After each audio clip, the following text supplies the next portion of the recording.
Il faut pas oublier en fait que ce confinement a changé et a bousculé énormément de vies.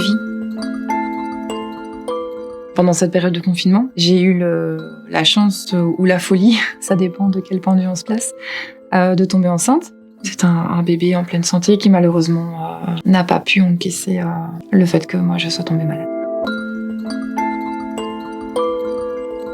Quand je rentre chez moi, en fait, je suis dans ce qu'on appelle un état de choc post-traumatique. Je refuse littéralement de voir qui que ce soit.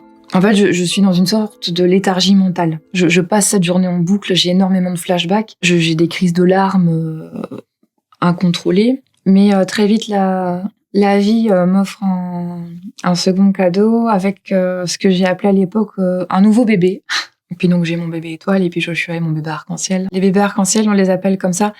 Ce sont les bébés qui naissent après un décès ou une fausse couche parce que on dit qu'un arc-en-ciel survient quand il y a de la pluie et du soleil. Et donc, quand le soleil brille dans la tristesse, un arc-en-ciel peut jaillir. Je trouve ça assez poétique, assez beau. Aux parents peut-être qui ont vécu ça aussi pendant le confinement, ne restez pas dans cette souffrance, si je peux me permettre. Si vous en avez le courage, ne restez pas dans cette souffrance, en fait.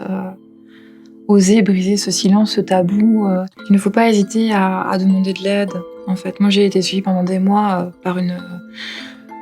quand j'étais guérie, par une psychologue qui est spécialisée en deuil périnatal. Ça m'a vraiment, vraiment aidée. Ne restez pas seule, vraiment. Et prenez le temps